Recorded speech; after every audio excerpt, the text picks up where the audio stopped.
Devanahalli tahsildar H Balakrishna ಅವರಿಗೆ ಅದ್ಧೂರಿ ಬೀಳ್ಕೊಡುಗೆ ಸೇವಾ ನಿವೃತ್ತಿ ಹೊಂದುತ್ತಾ ಇರುವ ದೇವನಹಳ್ಳಿ ತಹಶೀಲ್ದಾರ್ ಎಚ್ ಬಾಲಕೃಷ್ಣ 20 ವರ್ಷಗಳಿಗೂ ಹೆಚ್ಚು ಕಾಲ ಕಂದಾಯ ಇಲಾಖೆಯಲ್ಲಿ ಸೇವೆ.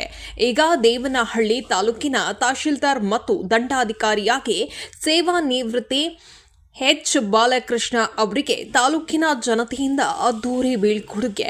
ರಾಜ್ಯ ಸರ್ಕಾರಿ ನೌಕರರ ಸಂಘದ ವತಿಯಿಂದ ಸನ್ಮಾನ ಬೀಳ್ಕೊಡುಗೆ ಕಾರ್ಯಕ್ರಮದಲ್ಲಿ ಬೆಂಗಳೂರು ಗ್ರಾಮಾಂತರ ಜಿಲ್ಲೆಯ ಕಂದಾಯ ಅಧಿಕಾರಿಗಳು ಭಾಗಿ. ತಾಲೂಕಿನ ಜನತೆ ತನ್ನ ಬಹಳ ಪ್ರೀತಿಯಿಂದ ನಡೆಸಿಕೊಂಡಿದೆ. ಜೊತೆಗೆ ನಾನು ಆಭಾರಿಯಾಗಿರುತ್ತೇನೆ ಎಂದು ತಹಶೀಲ್ದಾರ್ ಬೆಂಗಳೂರು ಗ್ರಾಮಾಂತರ ಜಿಲ್ಲೆಯ ದೇವನಹಳ್ಳಿ ತಾಲೂಕು ಕಚೇರಿಯಲ್ಲಿ ಕಾರ್ಯಕ್ರಮದಲ್ಲಿ ನಿರ್ವಹಿಸಿದರು. ಕೆಲಸಕ್ಕೆ ಸೇರಿದಾಗ ಎಷ್ಟು ಆನಂದ ಇತ್ತು, ಈಗ ನಿವೃತ್ತಿ ಆಗೋಕೆ ಅಷ್ಟೇ ಆನಂದ ಇದೆ. ತಹಶೀಲ್ದಾರ್ದು ಕೆಲಸ ಅಷ್ಟು ಈಸಿ ಅಲ್ಲ.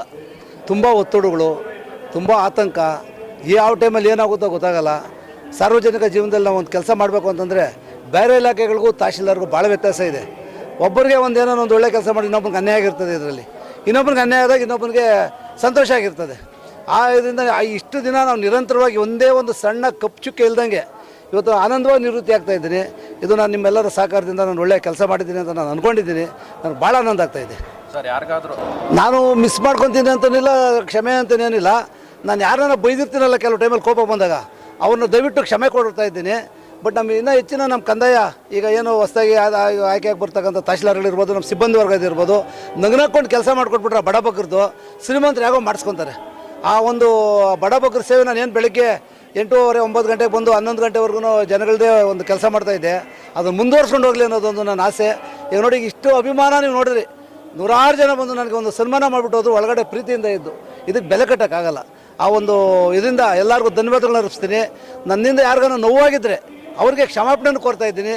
ವೈಯಕ್ತಿಕವಾಗಿ ಯಾರಿಗೂ ಕ್ಷಮಾಪಣೆ ಕೋರೋಂಥ ಪ್ರಭೆ ಬಂದಿಲ್ಲ ನನಗೆ. ಅದು ನನಗೆ ಮ್ಯಾಕ್ಸಿಮಮ್ ನಾನು ಅಂದ್ಕೊಂಡಿದ್ದ ಕೆಲಸಗಳು ಒಂದು ಸಣ್ಣ ಪ್ರಮಾಣದಲ್ಲಿ ಆದರೂ ಮಾಡಿರ್ತೀನಿ.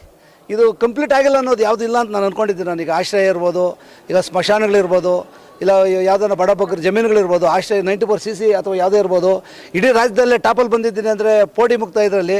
ಅದರಿಂದ ನನಗೆ ಆನಂದವಾಗಿ ಕೆಲಸ ಮಾಡಿರೋದ್ರಿಂದ ಇವೆಲ್ಲ ಆಗಿರೋದು. ಅದರಿಂದ ನನಗೇನು ಕೊರಗೇನಿಲ್ಲ ನನಗೆ. ಯಾಕಂದರೆ ನನ್ನ ಒಂದು ಚಾರ್ಜ್ ತೊಗೊಂಡು ಆದಮೇಲೆ ಭಾಳ ಆನಂದವಾಗಿ ಕೆಲಸ ಮಾಡಿದ್ದೀನಿ.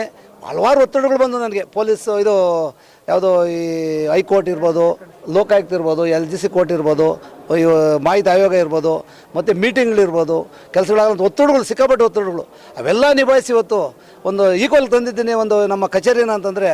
ಇದೊಂಥರ ಎಲ್ಲರಿಗೂ ನಾನು ಸಹಕರಿಸ್ತಾ ಮಾಡಿದಂಥ ನಮ್ಮ ಶಿರಸ್ತಾರ್ ಮೊದಲುಕೊಂಡು ನಮ್ಮ ಆಫೀಸಲ್ಲಿ ಎಲ್ಲರಿಗೂ ಧನ್ಯವಾದಗಳನ್ನ ಅರ್ಪಿಸ್ತೀನಿ. ಸಿಬ್ಬಂದಿ ವರ್ಗದವ್ರಿಗೆ ನಿವೃತ್ತಿ ಜೀವನ ಹೇಗೆ ಕಳಿಬೇಕಂತ ಅಂದ್ಕೊಂಡಿದ್ದೀರಾ ಸರ್? ಇಷ್ಟು ದಿನ ಭಾಳ ಕಷ್ಟಪಟ್ಟೆ ನಾನು.